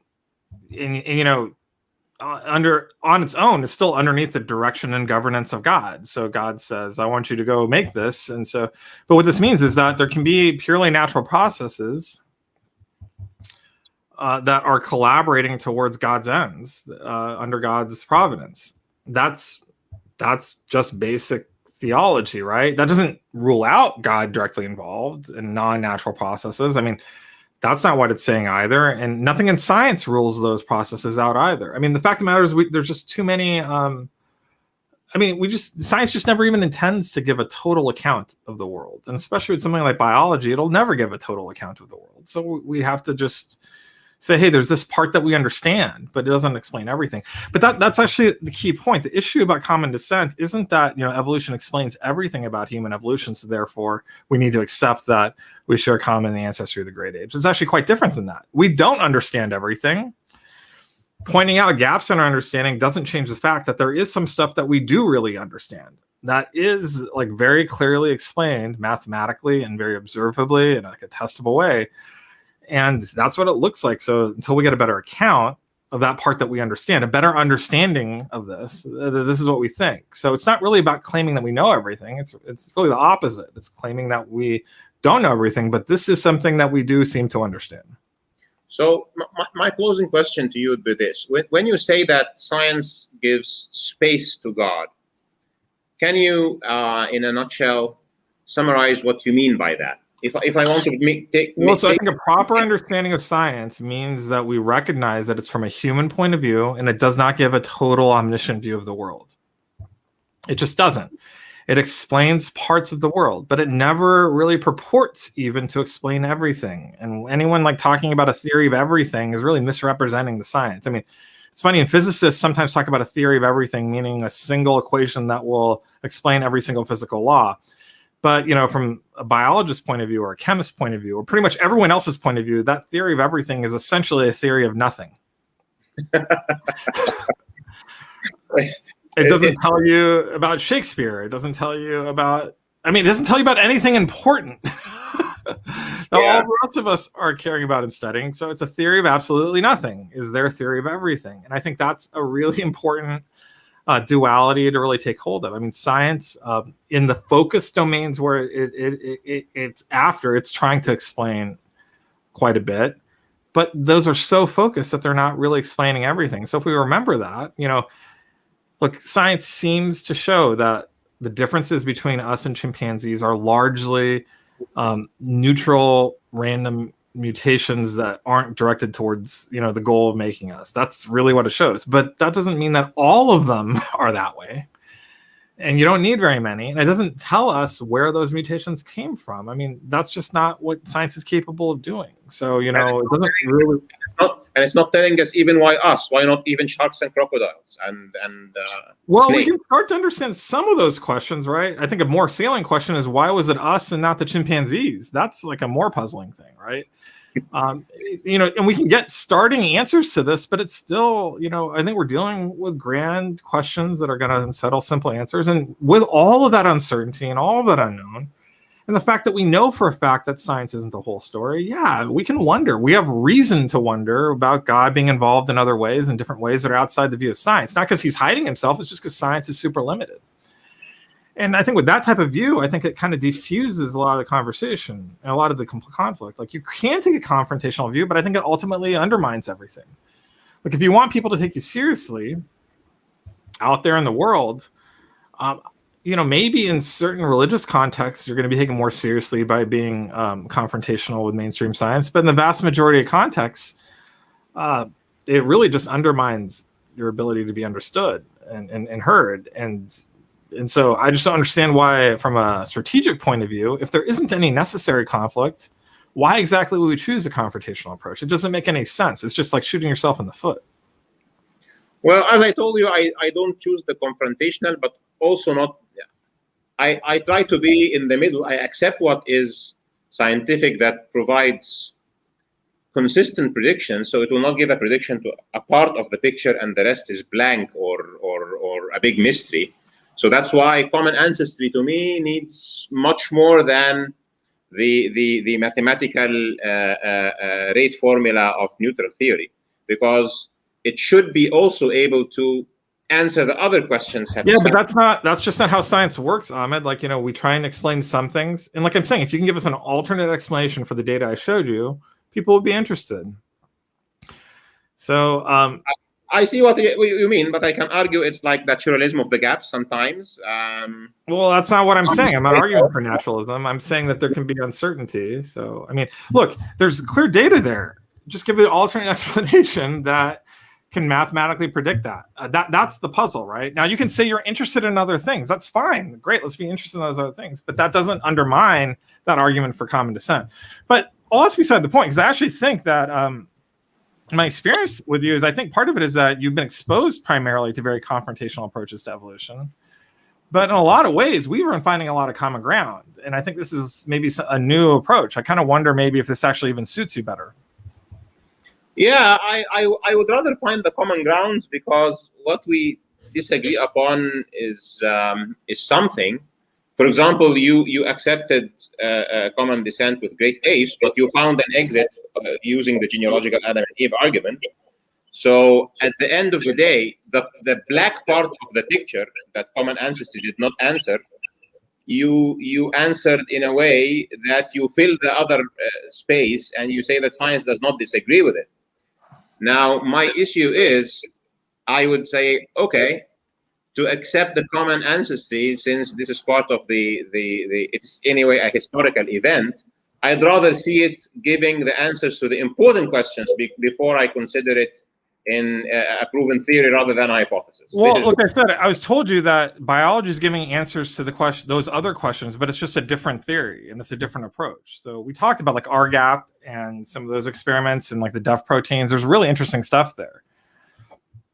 And we've learned a lot over the last 10 years, a surprising amount over the last 10 years, and we're going to learn a lot more in the next 10 years. That's just not from neutral theory. That's just a different theory, and it works differently. Does that make sense? Yeah, I want to really, the one big question mark that you have here made an important comment about is that you doubt that there is an issue with the math when I say that this is too much coordinated mutations and that even population genetics would not support it. I have seen you even make a similar comment with Dog X and maybe with Gunther. Yeah, even. so it has to do with just like a fundamental assumption error in their approach. So if mutations have to occur in the same population, same person before they're selected, and they're negatively selected against ahead of time, that can create what's called the waiting time problem. All right. Yeah, and you reject the waiting time problem. Well, no, with those assumptions, that would be a problem, except for they haven't demonstrated any case where that's important for where that was needed for human evolution. So it just kind of begs the question. Okay, so what you've explained is that there's one type of change that would be impossible to see in human evolution, but you haven't actually demonstrated we've seen it in human evolution. So what exactly is the objection? I think the objection is that you do not have enough time. Well, no. But they had certain assumptions about the only case in which there's not enough time is if you make a whole bunch of assumptions that we don't think are true of human evolution. And and they haven't demonstrated that those assumptions are the correct ones for human evolution. So it's kind of like, okay, so in that toy problem, there's a waiting time problem, but that's not actually reality. So why exactly do you think that this is a problem? And they know this. That's why Michael Behe, doesn't give much credence to it. He doesn't think there's any evidence to this. And this is a guy who is actually, was talking about the waiting time problem for, chloroquine cluster mutations. It's just that he can't find any. He can find it in malaria mutation. Malaria evolution, and that's disputable. But he can't find it in human evolution. So I will tell you why they think so, because I think so too.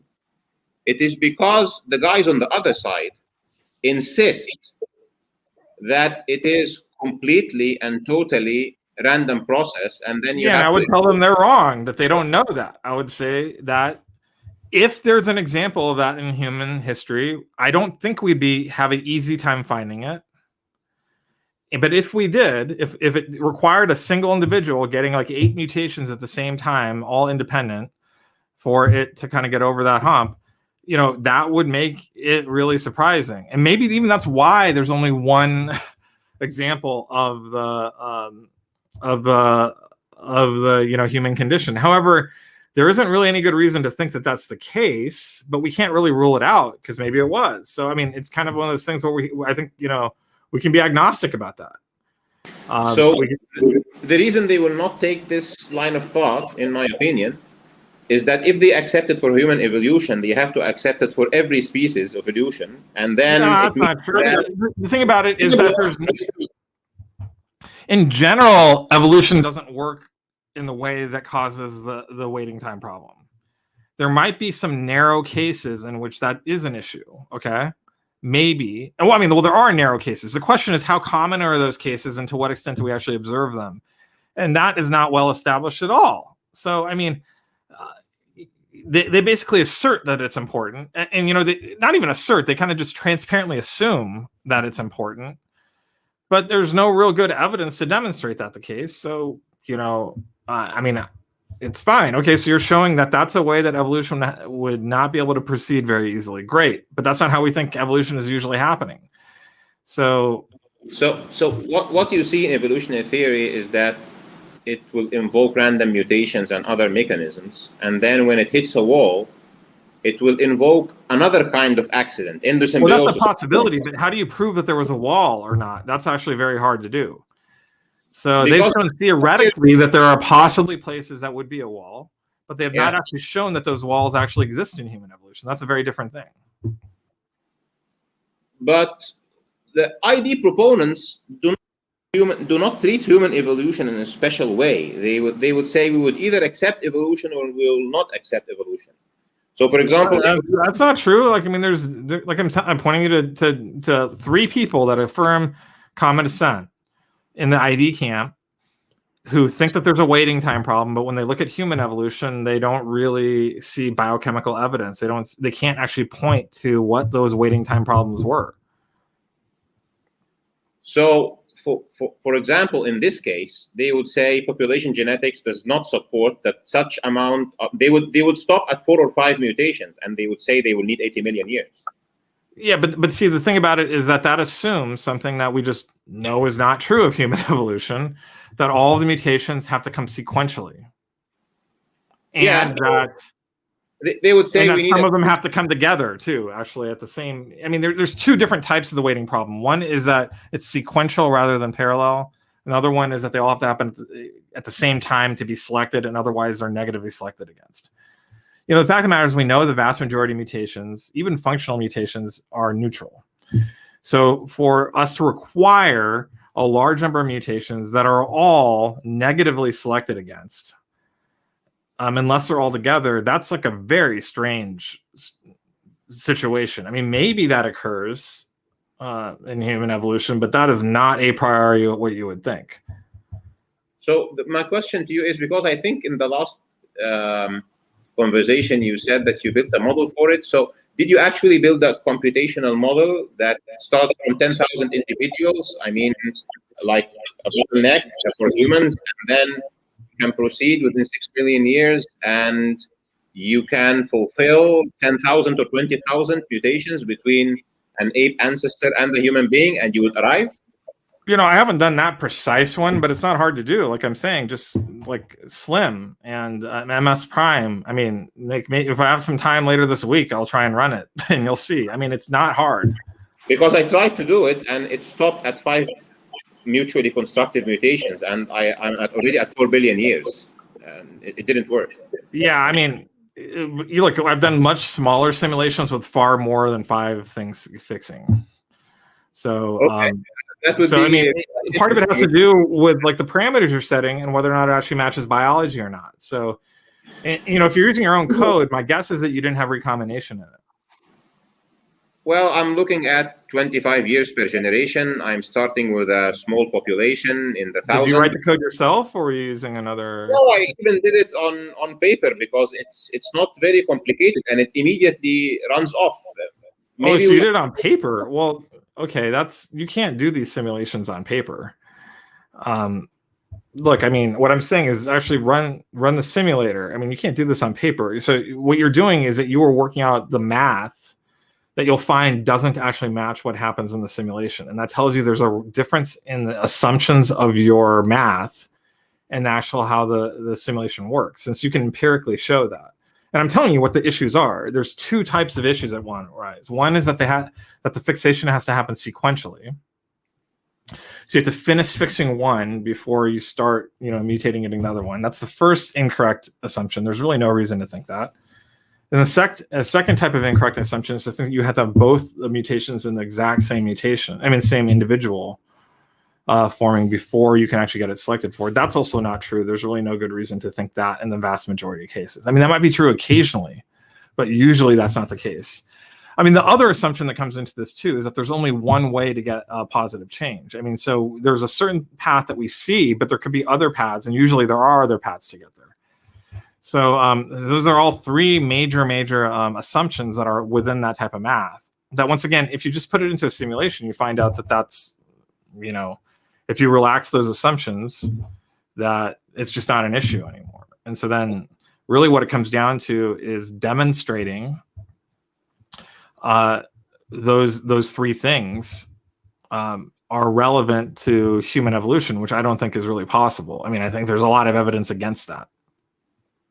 Well, I would be interested to see it on a simulation for sure, if you can afford to do it this week or even a few weeks. Well, yeah, I mean, you can look at it yourself. Like, so you're a computer scientist, so it's SLIM, yeah. Slim. It's like right, Slim Evolution, and also MS Prime. I'll do that. So both those. So the quickest one will be MS Prime. Actually, that's really quick. It's very easy to do this, and the timescales we're talking about. It's a coalescence simulation that includes what's it called? It includes recombination, and you can also encode it to include positive selection. by different selection models. And SLIM, there was a forward simulation, so it's slower. But it also includes, recombination. I mean, the recombination is a really critical piece of this. If you don't have recombination, it won't work. You'll see those sorts of waiting time issues too. But if you use a model that is based on coalescence, don't you think that it is already more appropriate to use it within the same species? Or no, you can use coalescence simulation across different species. There's ways to have different populations and to do that. That's not a problem. Because I've gone through the literature of coalescence theory, and it doesn't seem to be very much applicable to a complete transformation like this. But I'll check the simulators anyway. Well, so the key thing is that by default, they only look at neutral mutations. Okay. But you can look to see how quickly neutral mutations are fixed, right, to start out with. But they can also have parameters for which you can have positive selected mutations. And you can put those in and see what the difference is. And you'll see that once again, you'll see, and there's a really nice visualization in particular for SLIM. You can see that when you do this, you can start to see, positive mutations move to fixation really, really quickly, while other ones are in process of moving to fixation. So that shows you that it's not actually happening in sequence. That, in one place it's happening, and it's not completed. In the other place, it's completed, and others. And it doesn't have to complete in one for the other one to start moving up towards it. So you just observe that it's happening in parallel. It's not happening in sequence.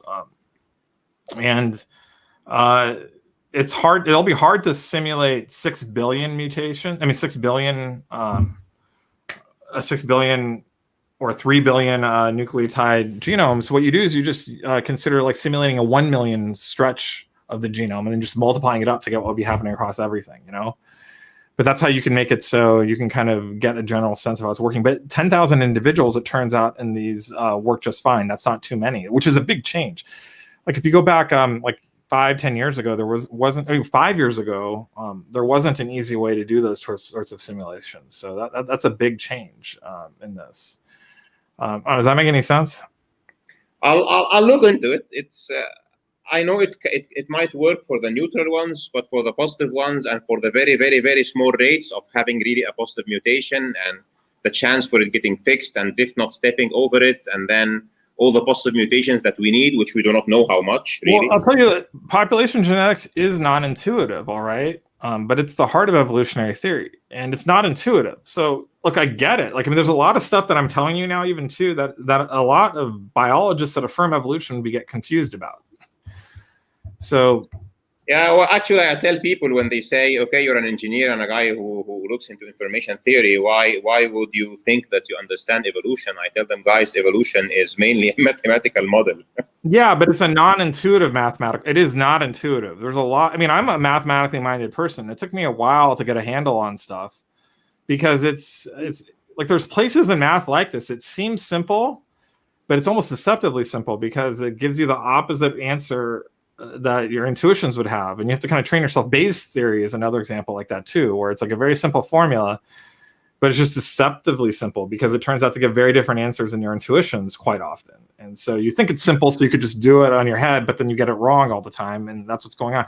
It's a very similar thing going on with population genetics, but like I'm telling you, those simulators are a really great way. And at Peaceful Science, if you want to actually give a shot at some of that stuff, there's actually a group of scientists there that have learned how to use SLIM and have fun actually kind of doing tests like this. And, we can actually, and I'll be there too if you show up, and we can actually try and do some of those tests and actually share some of the data of what it looks like and show. Now, if you choose the wrong assumptions or particular assumptions, then you're going to get waiting time problems. But the whole issue is like, those are the wrong assumptions because they don't match what we know of biology, and no one's demonstrated what we understand of biology is false. That's where the waiting time problem comes in. They're working with certain assumptions, which would those assumptions create a waiting time problem? But there's no reason to think that those assumptions apply to the majority of human evolution or even any of human evolution. Now, maybe it does in like the one rare case, okay? This is the part where I would disagree with some atheists. Actually, I had an encounter. Maybe there is a place that's really rare that we haven't found that is. We don't know that, so we can say largely that's not relevant to human evolution, but we can't say it's totally not relevant But the same token, they can't tell us that it's relevant at all. So it's the place where I'm like, well, no, you don't actually have a way to tell us. What you're trying to do would require omniscient knowledge that no one has. So give me a break. Like, why should I, de facto accept either strong claim? I mean, science is limited that way. Does that make sense? Yeah, actually, just to wrap up, I had this encounter with an evolutionary biologist at one time, and he said, okay, he just took the formula out of the coalescence theory, and he just, okay, we need 6 million years. That's it. No simulation, no nothing. So I said, okay, I'll counter that. Here is the other argument. You need 5 billion years, and we are at 5 mutations. So he started using an improper way.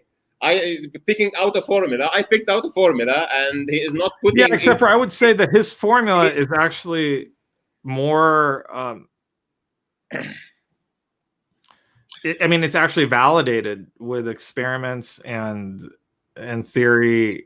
Except that the other one isn't. Like I'm saying, you can go test it yourself, man. It's in your hands. You can go look at it and see. You can actually test by putting in assumptions and taking them out, and then asking which ones are justified. Like, it's completely in your hands to test it. And so then, I'll try SLIM. It's better than using a formula. A real simulation is always better, but I have doubts that you can really represent positive mutations in a good way. But let's see. So the forward mutation stuff is actually really great in that regard, because it allows you to encode really complicated selection in there if you want to. And it's very efficient, actually. But, they have this in there. Also, MS Prime does have positive selection in it too. So you can talk about the likelihood of getting particular things. And what you'll find out actually is what Kimura found out, is that if you start increasing the likelihood of positive selection, positive mutations, at all very much, you start to get something that's unrealistic, because it just shows everything dominated by positive selection, which isn't true. Yeah. So you really need to have extremely low rates of positive mutations to get a realistic simulation, which is once again a little bit counterintuitive, right? So very low rates of positive mutation are required in order to make sure you don't have unrealistically rates of positive change in populations. Does that make sense? Yeah, I'll try it for sure, and I'll come to the forum. And really, it's not only the positive mutations, but it's also the mutually constructive nature that you need to have. Well, now you get to the interdependence issue about how they may be interdependent, and there's some truth to that. Yeah, I can tell you that if you think about interdependent features as being a large number of individual changes that are neutral or positive, then you realize that they don't actually have to all come at once. They can come over time. And so on a phenotypic level, it can be actually very gradual.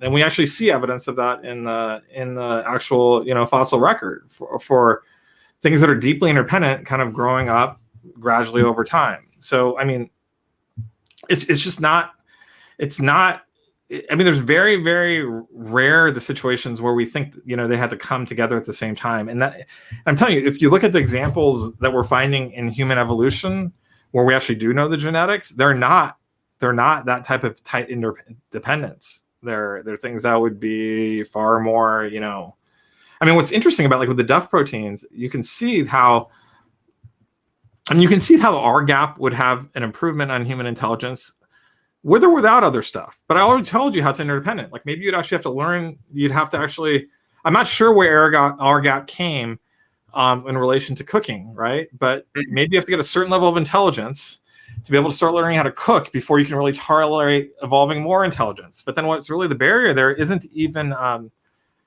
genetics at that point. It's really our ability to like maybe even cultural changes, right? So people start inventing that, and then they start moving to that lifestyle, which then makes it so that the fitness landscape changes, and the mutations are already there, but now they're actually more beneficial. These sorts of things, like, there is an interdependence, but it's not quite like it's not the thing that would cause a waiting time problem. I'll ask you a final question so that we don't run across the 2 hours. When you look at chimps or great apes and humans, you also notice that we have lost plenty of stuff along the way. So we're not as strong, we're not, as energetic, etc. So if we're looking at positive mutations to create the human condition, and if we have common descent, why did we lose all this while it is obviously not the natural direction of natural selection to make you weaker or less fast? Or that's not actually true, right? So that's like an oversimplified view of natural selection. Natural selection doesn't have directionality across the dimension. At times, smaller, weaker things are selected over larger, bigger things. I mean, but for our survival, if we started as great apes, wouldn't it have been meaningful until we build cities that we are stronger and faster and Well, I mean, so once again, if you look at anthropology, that's like just one of the places where it's counterintuitive. And by the way, there's like the science here is just really amazing. It turns out that that us being able to socially and act together enabled us to to form stronger bonds and work together and to be able to take down larger things. So there was a lot of stuff that was larger and bigger than us out there that we could take down. And we survive amongst like things like big woolly mammoths and and woolly rhinoceri and things like that, and cave bears. And humanity was historically actually smaller than we are now too. I'm 6'1", but most remains we get are a lot smaller than that. And it just turns out that that our intelligence and friendliness to one another ended up being far more important than our strength. And this is also one of those places too where there's like a trade-off, like do you want a bigger brain or do you want to have stronger muscles? And it turns out that having a bigger brain in our lineage was more valuable. But we got a bigger brain and we look for the bigger muscles in the gym, so it seems that we miss them. So well, I mean, so this is an important point. So if you actually look at, so you can go do that, but it's very different than how it is for chimpanzees. So chimpanzees that never go to the gym, they don't need to, are just intrinsically stronger, in a way that's surprising because they look just like us. And they're like Iron Man, But but their muscles are like twice as strong as ours in a way that's surprising because we only have experience with human strength and all that. But then you see a chimpanzee, looks like a little tiny guy, but he can beat the crap out of you. And they're friggin' dangerous, actually. They're very dangerous animals. It turns out that what's going on, you can actually look at this, is that chimpanzees before and after puberty are very different. When they hit puberty, they go through far more physiological changes than we do. And they really go from being like puppies to wolves. That's a good way to think about it. Okay. They go from being puppies to wolves in terms of physical prowess, right? But a big part of how it worked for humans, actually, it seems some people have said that human evolution might have been a lot like self-domestication. In fact, some of the genes that are important for human evolution are the same genes that end up getting selected in same sorts of mutations that are selected when we domesticated dogs and horses and things like that. So what's going on is a part of human evolution was a type of self-domestication where we still go through puberty, obviously, for sexual maturity, but we're not actually we're still kind of puppies. We're kind of like sexually mature puppies in some ways, rather than becoming like these wolves. Now that didn't happen in chimpanzees. Maybe it did in bonobos. What? It's very intriguing also because the bigger man and the more muscular man has always been the one who knocks off the weaker one, and even at the level of nations, winning wars, etc. So I'm very also inquisitive here about. Yeah, but if you look at how that's worked, it's not because of intrinsic strength. It's usually been through technological advance. So it doesn't matter how big the person is with the sword if you have a machine gun, and that's basically how human advancement has progressed for a very long time. I mean, I kind of gave an example of a sword and that, but even though we don't have claws and teeth like that, we invented cooking. We invented spears and all that. We invented clothing, and all that stuff ends up becoming a way how we compensated for where we don't have biological ability. But part of what's going on is that we're investing heavy in our brains and not as much into raw physicality in the same way. And it's been more raw adaptability, physical adaptability. That's been more important. Intelligence and physical adaptability, and combined with that intelligence, has been far more important than, for example, how big our claws are, or whether or not we have horns to, fend off a predator and stuff like that. And that just turns out to be like an unusual sort of strategy. I mean, we occasionally see that in other species, but nothing at all like what we see in humans to that extent. And so that just got us down onto a different evolutionary fate. Well, okay. So I'll wrap up, and I'll better give you the benefit of being having the last word here. So, my thoughts. This guy says, "Oh, he wished I believed in God." I'm a Christian, man. I believe that God created all things. Okay. How about actually picking up a few comments here before closing? What do you think? So really quickly, I got to go soon. Really quick, yeah. So really quick. So we have here somebody asking you about whether the flagellum can be explained. I think this is a very big discussion to go through. I would just say that's a different topic. I mean, I do think, we don't know all the details, but we know far more about it than ID will give credit for. And that has nothing to do with common descent. That has to do with bacteria. Yeah, I think just to make sure that everybody who watches this, Dr. Swamidass is Christian. He believes in God. He has this book that actually argues that Adam and Eve could have been directly created de novo from dust and a rib, and that this doesn't contradict with science. His methodology is he would like to adopt mainstream science and say that science doesn't explain everything and that there is plenty of space for God. But then he would say the space for God can be filled by faith. I don't know about if I would necessarily put it that way, but I think a lot of what you're saying is right. Yeah, science just doesn't tell us the whole story. So if we have reason to believe things about faith, I do think that there's evidence for my faith, and we're going to talk about that next, right? About Jesus. That was like the third one you wanted to do, right? Excellent. So let's talk about Jesus and Revelation next time. But another time, yeah. Yeah, next time, not now. It's just not in conflict, so we can really hold these things together is the issue, right? Absolutely. In a minute, my position is there is room to interpret scripture in many ways. In terms of science, I think that randomness is totally absurd. It cannot explain everything. The insistence of the naturalist world to say that there is no mind behind it is really repellent. And hence, my position is when there is a hypothesis that has philosophical depth, I would test the hypothesis with how many predictions it fulfills. And if it doesn't answer the big questions, then I would say maybe the mathematics that is giving it support has confounding factors or whatever else. I think you have a different position here, Josh, and I'll give you the benefit of wrapping it up because number one, thank you for being here. And yeah, it's fun. It's always fun to talk to you, man. I'm looking forward to the next conversation. And avoiding the arguments, come hang out in Peaceful Science and let's explore the evolutionary simulation stuff together. I think we'll both learn a lot from it. It'll be fun. I will do that. So let me know when that's a good time for you, and we'll do that together. If you'd like to wrap up your idea in a couple of minutes, I think that would be great. That's great.